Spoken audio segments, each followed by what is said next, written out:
So, ano yung verse na dapat nating makuha today? I suggest, I suggest, I believe it is from James, letter of James, chapter 1, verse 5.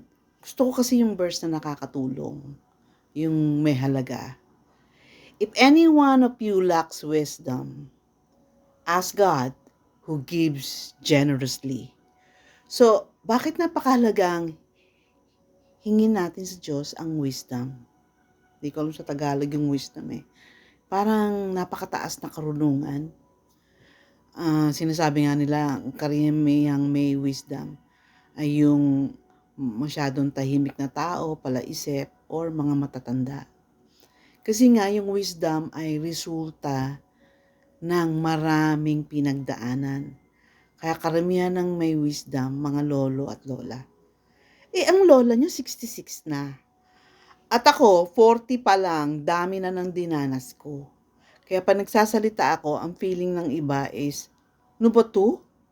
Masyado namang ahead. Hindi, dahil bata pa lang ang dami ko nang dinanas.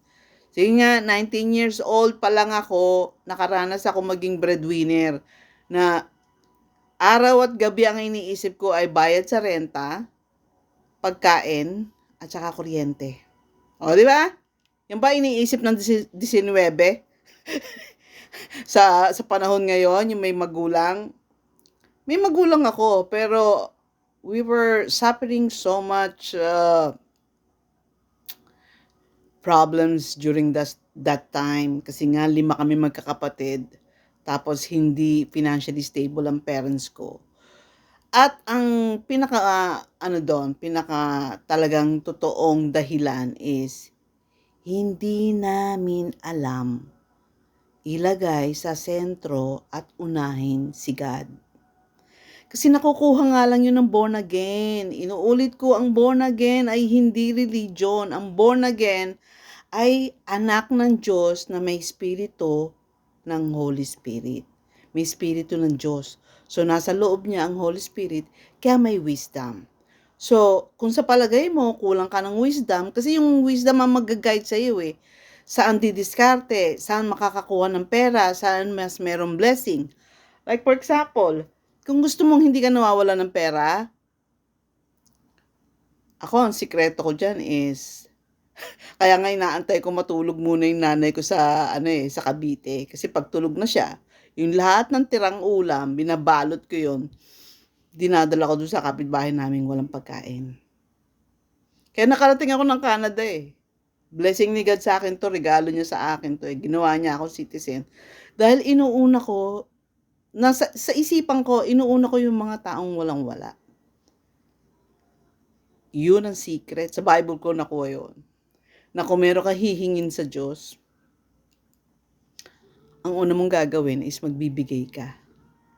Hindi yung puro sarili inuuna, malabo yan. Matagal yan. Pero kung gusto mong mabilis, unahin mo yung kapwa mong walang-wala. Yung, kunyari, sabihin natin meron kang 20,000, tapos kailangan talaga ng, alam mo yun, kaibigan mo, sabihin mo kay Lord, Lord, itong perang to, i-guide mo ko saan ko dapat dalhin. Saan ko dapat gamitin. Kasi kahit yung ginamit ko sa libro, hindi ko kalaing meron akong pera eh. Na pinaalala sa akin ni God yun eh. Joyce, meron kang RRSP. Ay, meron nga pala akong pera ng RRSP. Pero hindi ganun kalaki yun. Kasi normally ang pagka nag-produce ka ng libro sa abroad, umanda ka, mga minimum kalahating milyon. Hindi umabot ng gano'n ng ginastos ko kasi nga ginaid ako ni God. Maliit lang yung pera ko. Hindi naman sobrang liit na 10,000 hindi naman. Pero pati yun ginaid niya ako saan ko kukunin. Dumating. At saka nung matapos yung libro, ubos na yung pera, eksakto lang siya.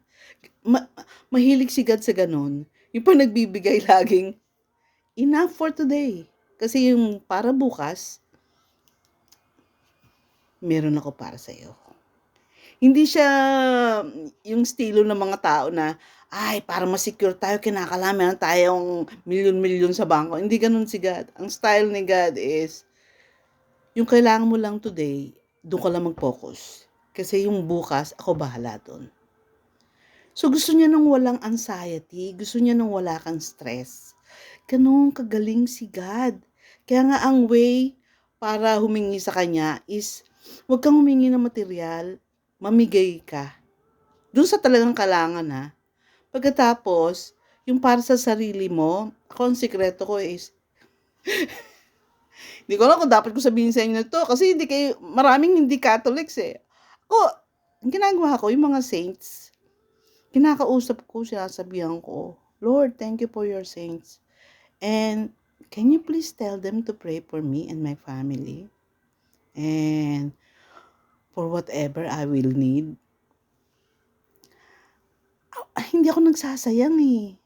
Habang nandito ka sa mundo, i-research mo lahat ng puwede mong ma-take advantage at kasali do'n ang mga saints.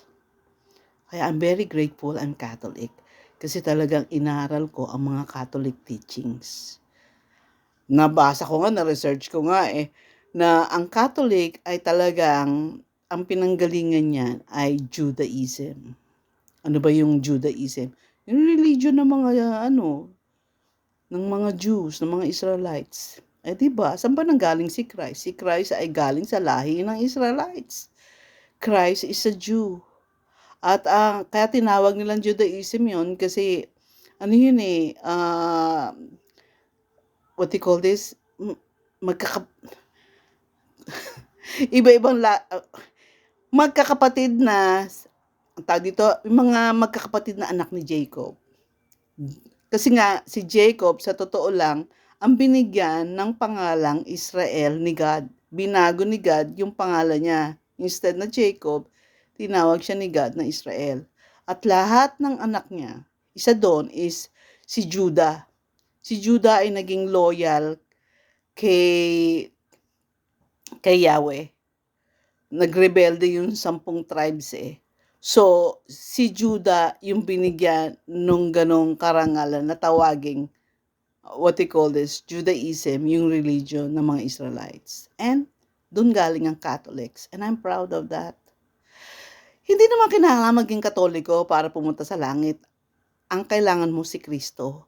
Pero kung gusto mo ng perfect, aralin mo faith mo. Don't waste your time. Kasi nga, you only live once and it is very short. Ako 66. Swerte ko kung meron pa akong 2 decades. After that, I'm gone. I'm gone here. But I'm not totally gone.